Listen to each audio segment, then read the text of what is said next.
मराठा आरक्षण योद्धे मनोज जरांगे पाटील आपल्या सोबत आहेत. त्यांच्या रॅलीचा आज चौथा दिवस आहे आणि मुंबईच्या दिशेने जरांगे पाटील रवाना झालेत. दादा, प्रचंड मोठा प्रतिसाद आहे या रॅलीला. मराठा समाज आरक्षणासाठी आता रस्त्यावर उतरलाय, कसं सांगाल? हे सरकारला कळणं गरजेचं आहे. आम्हाला कळालंय, राज्याला पण कळालंय. हे सरकारला करणं खूप गरजेचं आहे की मराठा समाज किती एकत्र आलाय, आपण काय करतोय, आपण किती गाफेल वागायला लागलो. या राज्याची सत्ता आपल्याकडे आहे, राज्याची जनता दैवत आहे आणि आपण काय भूमिका पार पाडायला लागलो. मराठा समाज रात्रंदिवस यांना काय कामं नाही म्हणून रोडवर आला काय? माता मावल्या छोटे छोटे लेकरं घेऊन रात्र थंडीसुद्धा उभं राहायला लागले. अरे थोडी तरी वाटली पाहिजे तुम्हाला. काय सत्ता चालवता आणि बराळ्यासारखं कुंकडं काही बोलताय आणि चूक केल्यासारखं करताय. मराठ्याच्या नोंदी सापडल्या असून तुम्ही आरक्षण द्यायला तयार नाही. तुम्हाला काय वाटलं पाहिजे? आणि आम्ही मुंबईत येऊन देणार नाही आमकं करून तमकं. काय करता रे तुम्ही? नाटकं करायला लागला तुम्ही. नाही कारण इथं गोरगरीब करोडाच्या संख्येनं लोक रस्त्यावर उतरलेत. विचारून बघा त्या पोलीस बांधवांना लोकांच्या काय भावना आहेत, किती रोषपूर्ण भावना आहेत. आणखीन तरी शहाणे व्हा, मराठ्यांचा रोष पत्करू नका. खूप पिढ्यानंतर मराठा एकत्र आलाय. तुमच्या डोक्यातली हवा काढून टाका. मराठा आमचा आहे आणि तुमचा आहे. मराठा कोणाचाच नाही राहिला. आता मराठा झाला स्वतःच्या पोराचा.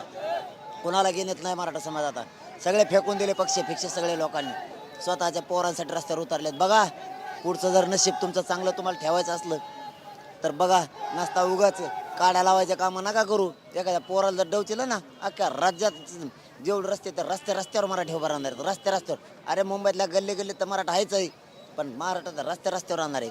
आणि तुम्ही ते हाणायचं मारायचं आणि गोळ्या घालायचा विषय सोडून द्या. मी मारायला भेट नाही. तुम्ही गोळ्या जरी घातल्या आणि त्यात जर गेला ना, जर का गोळ्याला लागून गेलो ना, तर तुम्हाला आजच टीव्हीच्या माध्यमातून सांगून ठेवतो मी, माझा मराठा समाज वर्षानुवर्ष रोडून हटतच नाही. 24 घंटे आंदोलन होणार आणि तुमचा कायमचा मराठी राजकीय सुपडा साफ करून टाकणार, कायमचा आयुष्यभरासाठी. ध्यानात ठेवा माझा शब्द. तुम्ही नुसतं बघा, तुम्हाला मुंबईत कवाच तुमच्या हातातून गेलीच म्हणून समजायची, पण महाराष्ट्रातला असा रस्ताच नसन की तिथं 24 घंटे वर्षानुवर्ष आंदोलन बंद होणारच नाही. इतक्या ताकदीनं तुमच्या आयुष्यातलं सगळ्यात मोठं पातक तुम्ही केलं, चूक केली, असं तुम्हाला पश्चाताप येईल. पण पश्चाताप सुद्धा तुम्हाला महाराष्ट्र राज्याच्या बाहेर जाऊन करावं लागेल. आजही मुख्यमंत्री म्हणाले की सरकार सकारात्मक आहे, जरांगे पाटलांनी विश्वास ठेवावा, काम सुरू आहे आणि ओबीसीला न धक्का लागता मराठा समाजाला आरक्षण देऊन टिकणारं देऊ. मुख्यमंत्री साहेबांवरती आत्ताही विश्वास आहे, पहिलाही होता. मुख्यमंत्री साहेबांच्या विश्वासावरच 7 महिने दिलेले. 7 महिने साधा आकडा नाही आहे, वेळ एवढा दिलेला आहे. तरी तुम्ही असे चाळाने करून मराठ्यांची फसवणूक करीत असलात. इथून मागं 70 वर्षात तेच झालं. नुसतं मराठ्यांना फसवायचं, घुमवायचं. तुम्ही काही पागल समजेला का आम्हाला? मूर्ख आहेत आम्ही? आम्हाला काहीच कळत नाही. कशाला निघाले त्या लाखानं? मागं 32 किलोमीटर लाईनी. आत्ता हॉकी टॉकीवर सांगितलं. विचारा ना पोलीस बांधवांना तुमच्या. लोकांचे रोज काय रस्त्यावर लोक किती आहेत? 10 फूट सुद्धा अंतर मोकळं नाही आहे. 10 फूट. 2 घंट्याचा रस्ता आहे आमचा सगळा, सुरुवातीपासून मुक्कामापर्यंतचा. त्याला लागायला लागले 14 घंटे तिथपर्यंत जायला. काहीच कळत नाही तुम्हाला? अरे येड्याचं सोंग घेऊन कशाला विदूषकपणा करता? मनाचं थोडे तुम्ही क्षमता वापरा. आणि हे जनता दैवत आहे, तुम्हाला राजगादीवर बसलेले. सोडा प्रश्न. आणखीन वेळ हातातून गेलेला नाही. एकदा मुंबईत गेलो रे माघारी येणारच नाहीत. आणि बाकीचे डोक्यात बी आणू नका. तुमच्या सत्तेची रग असेल तुमच्या अंगात, ते डोक्यात सुद्धा आणू नका. सत्ता येत असते जात असते. एका पोराला जर डवचिलं ना, राज्यातल्या आणि रस्त्यावर तुम्हाला राज्य महामार्गापासून, राष्ट्रीय महामार्गापासून छोट्या छोट्या गाव खेड्यातल्या रस्त्यावर सुद्धा, पांदीच्या रस्त्यावर सुद्धा मराठीच दिसतील तुम्हाला. दादा, सरकार जरी काम करतंय म्हटलं तरी ज्या 54 लाखांच्या नोंदीची 54 लाख नोंदी सापडल्या आहेत, त्या नोंदी संदर्भात सरकारनं काम करावं आपली मागणी होती. 54 लाख नोंदी संदर्भात सरकारनं काय काम केलं, काय आढावा घेतलाय का तुम्ही? कोणाला माहित काय केलं ते? आढावा घ्यायला कुठून घेऊ आढावा? 2 महिने झाले विचारतो. 54 लाख नोंदी मिळाले, प्रमाणपत्र दिले का? आणि आता म्हणतात मुंबईला येऊ नका. 7 महिने वेळ दिला, 1.5 महिन्यापासून विचारतोय, सांगायला तयार नाहीत. असा विश्वासघात नाही करायचा. एवढं मोठं समाज मला काय देणे घेणं नाही कोणाचं. मला माझ्या समाजाचं देणं घेणं नाही. नेते फेत्यांचं मला काय देणे घेणं नाही. आणि सत्ता तुमची कवा आहे कवा नाही. माझ्या जातीचं मला एवढं मोठं पद आहे, मी नशिबवान आहे.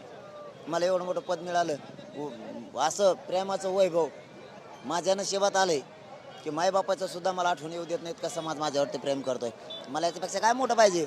मी जीव सुद्धा द्यायला तयार या जातीसाठी, पण आता माग हटणार नाही. हे सरकारनं समजून घ्यावं. आणखीन वेळ हातातली गेलेली नाही. सरकारनं गोडी गुलाबीनं मार्ग काढावा, बाकीच्या भानगडीत पडू नये. नसता राज्यातलं आंदोलन कधीच बंद होणार नाही, वर्षानुवर्ष. मुख्यमंत्री एकनाथ शिंदेवर तुमचा विश्वास आहे, पण तुम्ही मध्यंतरी असं म्हणाले होते की देवेंद्र फडणवीस साहेब उपमुख्यमंत्री आणि अजित पवार साहेब यांनी लक्ष घालावं या सर्व आंदोलनामध्ये. म्हणलो, पण 4 दिवस झालं लक्षात नाही घातलं. तर बार काय म्हणायचं? काय म्हणायचं? घालते नाहीत नाही घालते, चाललो मुंबईला. घालते नाहीत नाही घालते, बार का म्हणायचं? आमचं गुतलंय काय लय? मग आम्ही विनाव नाही करायच्या मराठ्यांनी, आणि तुम्ही हसण्यावर न्यायच्या त्या बधीर पागल समजेल का आम्हाला तुम्ही? आमच्या समाजाला प्रत्येक वेळेस अवमान करायला काय विनंती करायची? बघतो आम्ही कसं मिळवायचं ते. आता बघा मिळवतो की नाही, ते बी ओबीसीतूनच.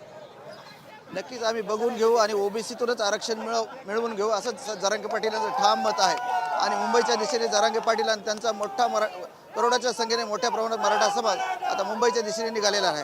कॅमेरामन हर्षल निक्कमसह संजय सर्वोदय, TV9 मराठी, पुणे.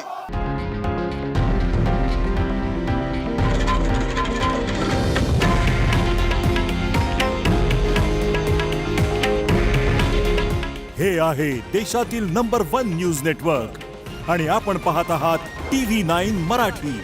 काळजी तुमची, हित महाराष्ट्राचं.